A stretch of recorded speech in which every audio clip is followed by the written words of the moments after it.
Well, you said that, the issue of the insecurity in Kaduna State is different from that in the Northeast. In Kaduna State, non-kinetic approach, you say, is working for you. Are you trying to say that this model cannot be applied or cannot be adopted by other regions also facing security challenges? Yeah, because when I'm talking about Kaduna, I'm talking about the Northwest generally. Because you see, the Northwest generally, you remember whenever I appeared to speak with the media, I made it clear to everyone. You don't address the issue of insecurity without looking at the symptoms and drivers of the insecurity. So the issue of insecurity in the northwestern part of Nigeria is peculiar. And of course, you will agree with me that this model we have been able to adopt in Kaduna is making a lot of progress. That was not even me saying, virtually all the security heads in Nigeria have come out openly and called for other states to adopt our model. That is what's happening at the moment.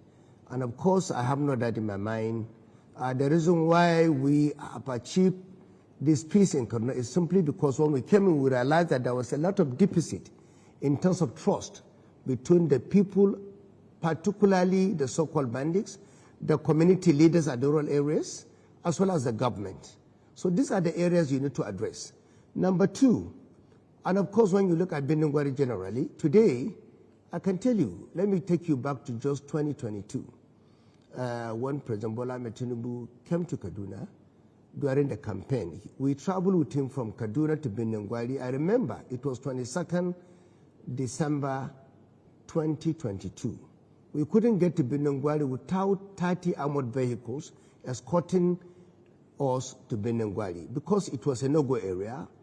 We had unfortunate situation of people being kidnapped on a daily basis along the axis of Kaduna to Beningwari. Today, you can go to Beningwari with the eyes closed without any problem. About 500,000 hectares of farms that were abandoned have now been recovered, and people have gone back to the farm. Our markets that were closed for 10 years in Beningwari, both the cattle market as well as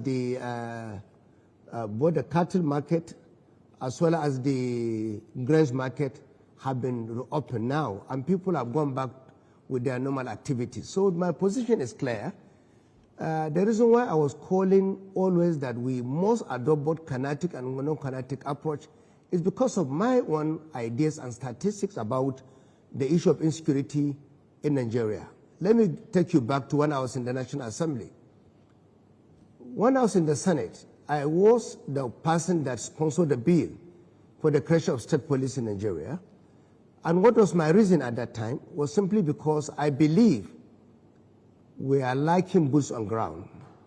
Because when you look at the position we are having today in Nigeria, particularly the number of the military, put the entire numbers of military in Nigeria, they are not up to 300,000. Look at the entire police force in Nigeria, they are not up to 400,000.